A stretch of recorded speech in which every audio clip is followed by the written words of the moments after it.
Welcome back to Developing the Leader Within podcast. We continue our international month, my birthday month, and we are headed back to the UK to meet and be with Leila McKenzie-Delis, CEO of Dial Global, which is Diverse, Inclusive, Aspirational Leaders.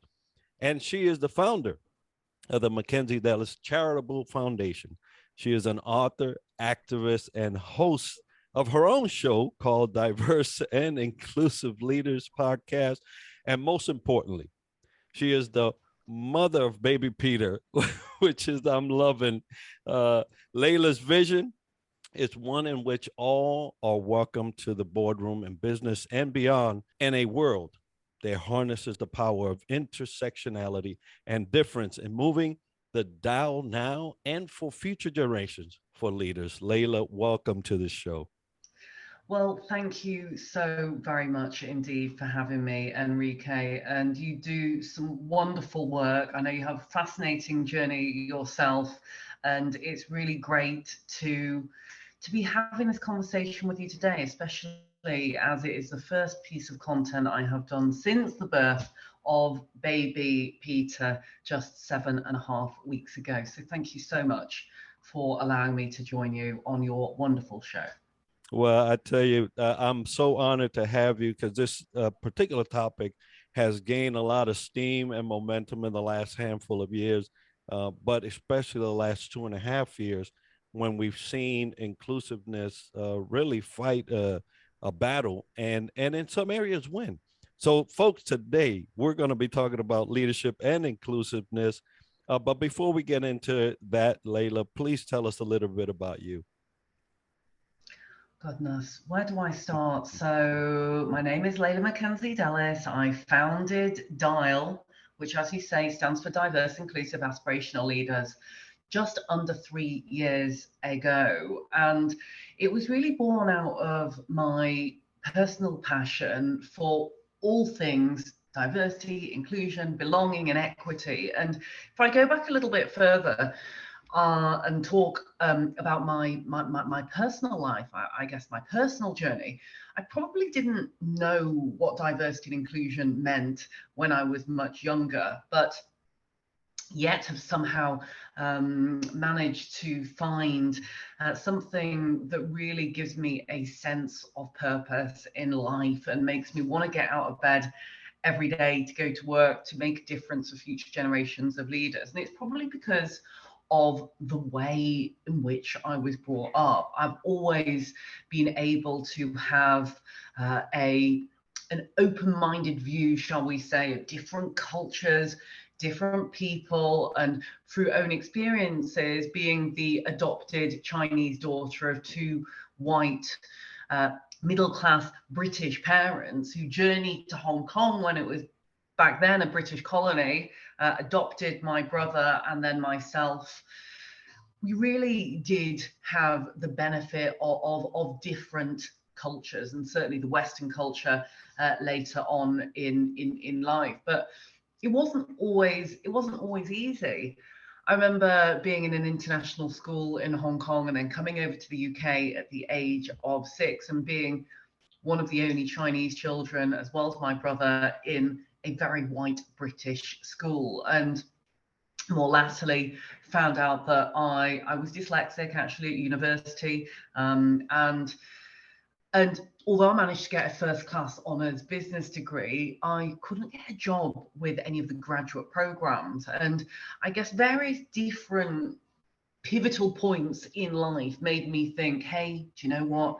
I feel quite different, whether it be at school thinking, I'd love to fit in with all of these kids, having come from an international school in Hong Kong, coming over to the UK, suddenly being only Chinese child, wanting to be blonde with blue eyes, and then going off to university, having perhaps a different way of thinking and realizing actually there seems to be almost a definition of what success looks like, because my peers are getting jobs, graduate jobs in some of these shiny corporate organizations that I can only dream that I would love to be able to work for one day, but not being able to get there made me start to explore different ways in which I could hopefully be successful. And I was lucky that I had really wonderful parents. I have really wonderful parents who are so incredibly open-minded and really have always encouraged us to keep in touch with our heritage whilst also embrace new cultures. And then, more latterly, actually, I ended up marrying my husband, who is he's American. He is he's from Idaho, actually, in America, of all places, and he ended up living in China for over a decade, and so he speaks fluent Chinese, which is again rather unusual when we're together. People will look at me and if we're in a Chinese restaurant, they'll speak to me in Chinese and he'll respond in fluent Mandarin. I won't understand what he's saying. And they'll kind of look from side to side and say, hey, what is going on here? He's white American, Greek from Idaho. I'm Chinese, I'm adopted, I'm neurodiverse. We've just had our first IVF baby, little baby Peter. And so we're kind of an eclectic mix of all of these different types of different types of cultures, backgrounds, religion, belief system. It's a smorgasbord, really. And now we, fortunate enough to be parents. And really, I guess that's almost it's a bit of a it's an eclectic mix. Diversity, it means many different things to many different people. And whilst looping back to the beginning of the story, I didn't really know what diversity, inclusion, belonging was.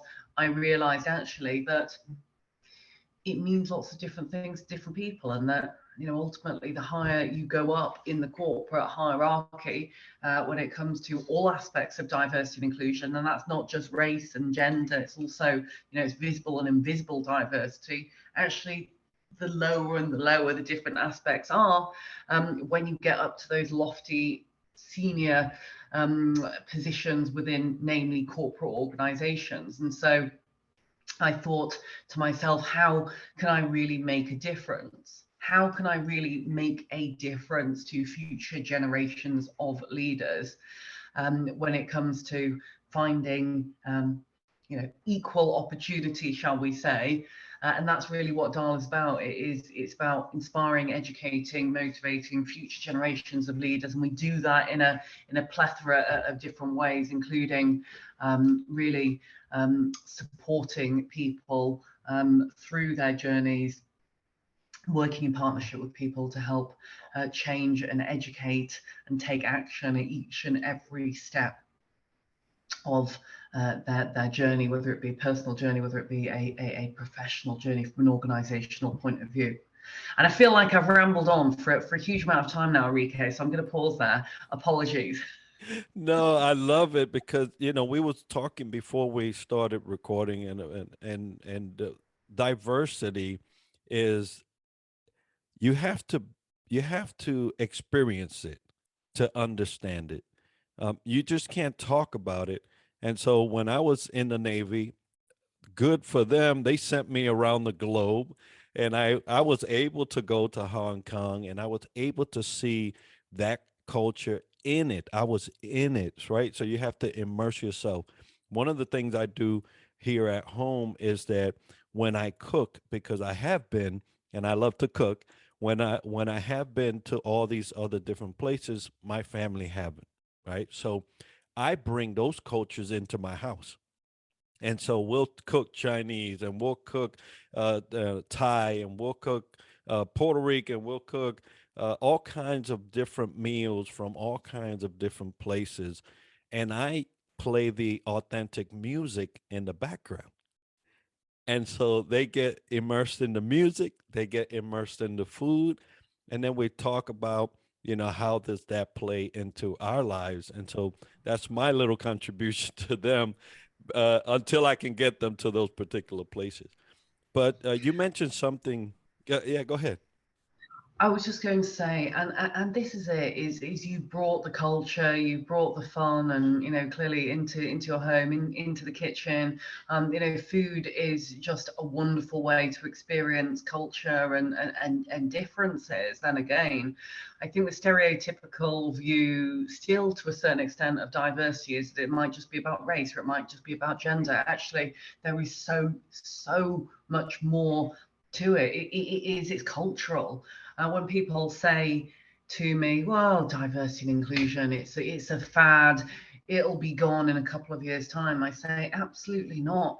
It's a diversity and inclusion is it's like culture. It's living, it's breathing, it's sleeping, it's eating, it is all around us in every aspect of life. The people that we interact with, the way that we were brought up, the foods that we eat, the cultures that we realize, the interactions, and the positive aspects of difference. It is everywhere to be seen, and our children, our future generations of leaders, I'm quite sure that they will look at things in a very, very different way than we will. And so this is a never-ending life cycle continuum and almost evolutionary journey that we will probably never see the end of. And personally, I think that's a great thing. It's not something that we want to just tick the box and say, hey, do you know what?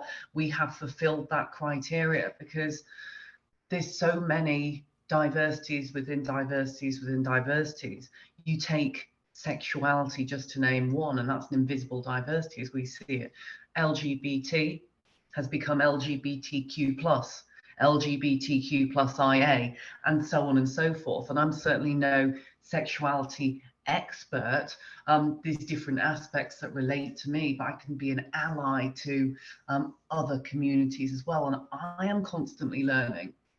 And I know that you're a fan of in your podcast, and all the work that you do with other leaders very much is about how you develop people personally, how they go on these evolutionary journeys. And we really all are on a lifetime of education, and diversity, inclusion, belonging, equity is certainly no different. Absolutely.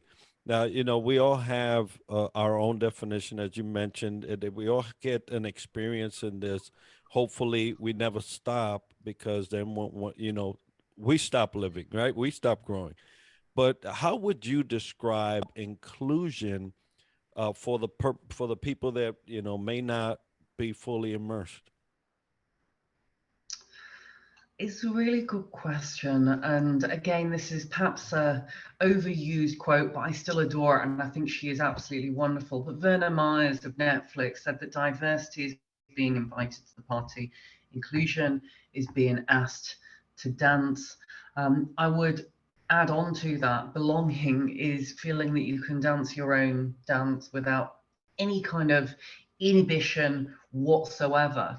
And then equity, which is a really interesting one, because I'm sure when you were growing up, you maybe remember your parents and school teachers perhaps saying, we need to treat everyone equally, because that's what we would love to do. It's about equality. Actually, I look at that and I know that that is meant with all the best intentions. Yet at the same time, I realize we don't actually live in an equal world. Therefore, equity over equality is key, really, as we could have equality if we're all given the same resources and same opportunities, but actually recognizing that each person has different circumstances and we need to allocate exact resources and opportunities to reach that equal outcome is what is key. So I've probably gone a little further on your what is inclusion there, but ultimately making all feel that they are welcome, and making all feel that they are able to be their true authentic self, without inhibition, without judgment, without feeling uncomfortable, or ultimately burning energy up on trying to potentially mask who they really are. And we see a lot of that within the workplace. A lot of that. People feel that the culture is a certain way, or they need to dress a certain way, or say certain things in order to fit in, quote unquote. And I think we've all remembered a time, be it in our personal life, be it in our professional life, where we've walked into a room or we've walked into a meeting and thought, I feel really awkward and uncomfortable. I need to say something or do something to try and fit in. Now I look back and think, oh goodness, I was at school. I remember that first day going in and being so nervous, and all the children were white. And I desperately wanted to be like others. Or take it in a business situation. You have people speaking lots of corporate lingo, and you're thinking, oh my goodness, what on earth do they mean? They're kind of nodding along. Actually, it's us being able to be our true selves, to sometimes be vulnerable and say, hey, do you know what? Actually, I really have got no idea what you're speaking about here. Or can you explain that? Or this is how I am. Knowing that you can enter a room and not burn energy on trying to be something that you're not, or wearing this work mask or personal mask in order to fit in. And wouldn't it be a grand thing if a leader were to look at somebody and say, I see confusion. I see a lot of effort there. Let me kind of bridge that gap and bring them to some type of, hey, you're okay here. And that's why we're talking about leadership and inclusiveness, because leaders are not able to identify when they're not being inclusive. And so, great description on inclusion. What you talked about equity, and I love that because it reminds me of a picture that I saw, and it was a fence, and there was three figures there. One was tall and could see right over the fence. The other one was medium sized, and the other one was short. And when you talk about equity and being equal, treating everybody the same, that long slender person didn't have to have a box. So if he didn't have a box, everybody's equal, nobody gets a box. But guess what? You left the other two out. And then equity was appropriating a box to each one that would allow them to see over the fence. And you just reminded me of that that comic strip that illustrated that. Now, talking about leaders, talking about developing and being able to see a situation and kind of diffuse the feeling of not being included, why is it important for leaders to develop an inclusive mindset? It's interesting that you talk about this inclusive mindset, and also the fact that some people perhaps are not all that self-aware per se of how they're coming across. But to be rather candid about it, there is very great reason that leaders should be inclusive to their employees or to those that they work with, and simply because there will be more productivity that comes out of their workforces by being inclusive. Employee engagement is absolutely critical to ensuring that people work and are productive and work harder. There's a lot of research that says that individuals these days, in particular future generations of leaders, really want to work for organizations that care truly about their employees, that go over and above when it comes to driving business for purpose, having a brand that has true values and doesn't simply pay lip service to the fact that they care or they are wanting to be inclusive. So to be very candid, the selfish obvious act for anyone that may be thinking, hey, this inclusion, it's a bunch of rubbish here. Actually, if you really do try and care about the people that are around you and really seek to involve them, you will get a far better output.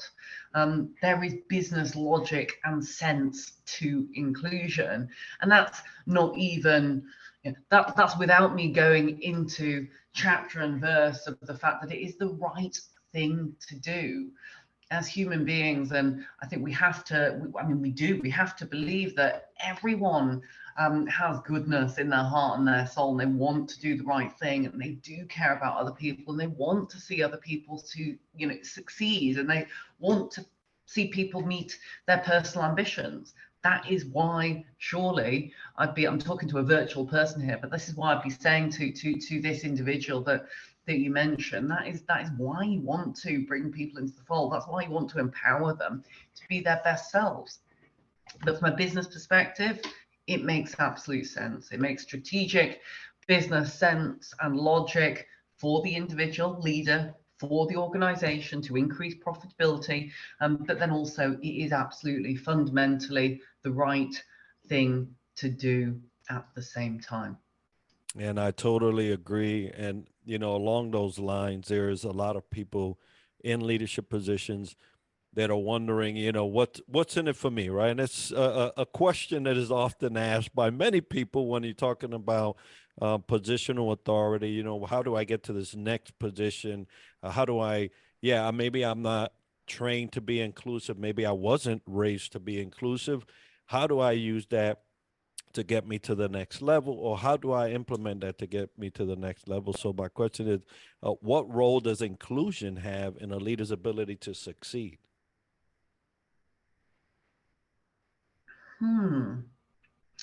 What role does inclusion have in a leader's ability to succeed? Well, I think it's very hard to succeed as a leader if you don't have a significant following of people or are able to really influence others. And so, how might you succeed if you don't have the buy-in of the people that you are trying to influence? Now, of course, there's many leaders that have gone down in history that haven't necessarily been good leaders, and I'm sure we can both think of many of those types of people. You know, they exist in government and goodness knows many places. However, I don't think, and I have to be true to this, I don't think, and I hope and I pray that these leaders don't stay in position for a very long time, because eventually they get found out. I don't believe that having negative aspirations or to not want the good for the sustainability of people for the future can ever win long term. I think eventually these people do get found out. And so again, it opens up the other question of, well, what does success mean? Success means different things to different people. But if we're talking about success here in the context of being a good person and having good influencing skills and empowering people and ultimately achieving an outcome that benefits greater society, then this is what I would say is negativity does not win. It's love as opposed to hate.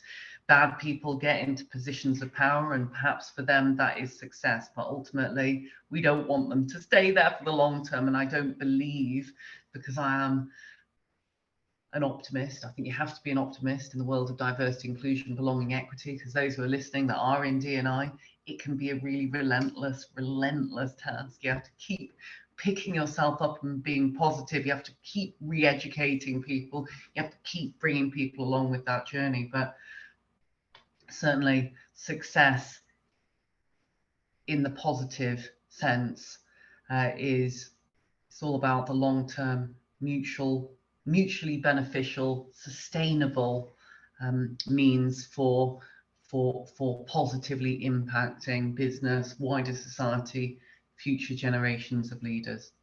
I hope that makes sense, Enrique. I feel I've been terribly verbose here. No, no, no. I love listening to you. And, you know, you jog my memory. You know, the success of leaders is in the hands of the people they lead, and a lot of people don't understand that.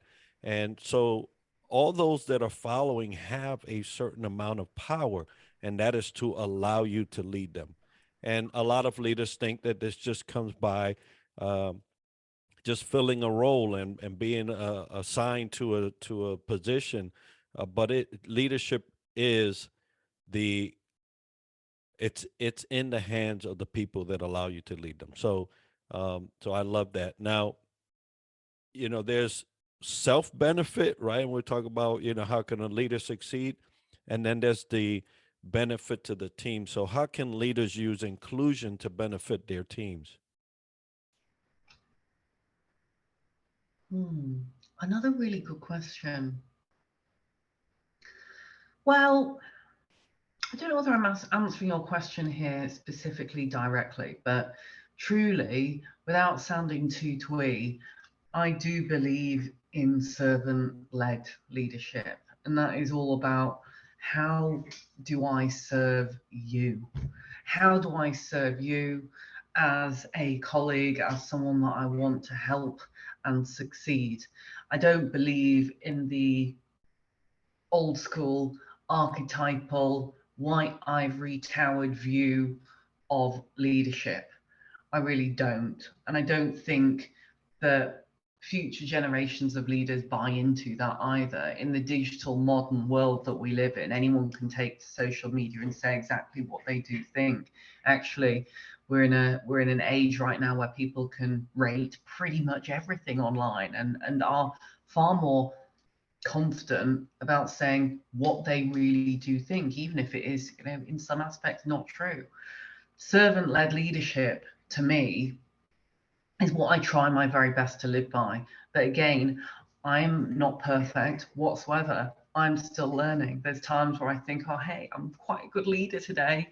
There's other days I think I'm absolutely rubbish and I need to keep getting better. But that is what it's all about, isn't it? It's about trying our best. I remember my dad always said to me, and still does say to me, when I call him for advice, he'll say, darling, as long as you've tried your absolute best, nothing else matters. And so I always try my best. I do my best to live by the values of servant-led leadership. How can I help and support you? Not necessarily how can I do it for you, but how can I work with you in order for us to reach a successful outcome that ultimately makes you happy and feel fulfilled, yet also benefits the business. I don't think there is anything wrong with mutual benefit there ultimately. But again, Enrique, I am far from perfect. I try my best every day to be a better person, to be a better leader.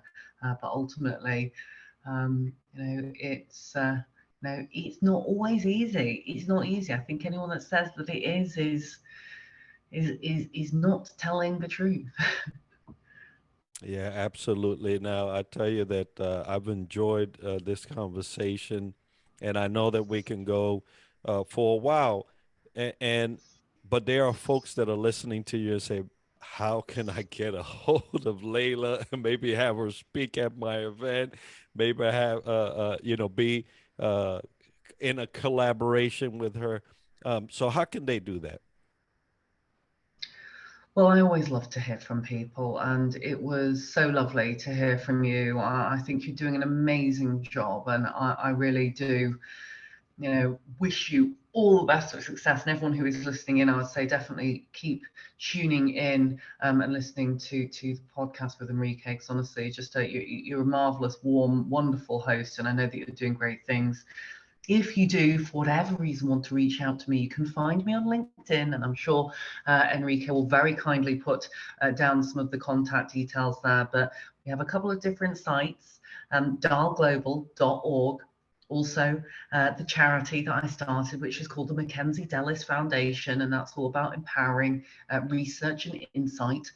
And then finally, we just launched a brand new campaign where we're trying to have 100 CEOs from organizations by the end of the year sign up to our pledge, which is all around the 10 facets of visible and invisible diversity, and that is ceoactivists.com, or at least I think it is, but it's on our website, so I could well have got that wrong. But yes, you can reach out to me on LinkedIn and visit us. So thank you very much indeed, Enrique. Well, folks, we're going to have that information as part of the show notes and the video. Layla, thank you so much for having this conversation with me.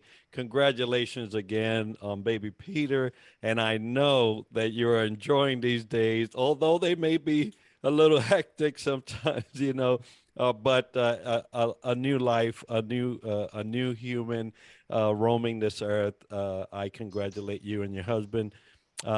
Folks, today's episode is sponsored by Triad Leadership Solutions. And if you've enjoyed this episode and learned something interesting about the topic to cover today, make sure to subscribe and let us know by leaving a comment. We're always looking for new ideas and guests that we can add to our show. So if you know someone or have a topic that you would like covered or featured on the podcast, we love to hear about it by emailing us at triadleadershipsolutions@gmail.com. Be sure to tune in next week for another episode where we go abroad again. We're going to India next as we dissect leadership from another angle. And as we love to end the show, success to you.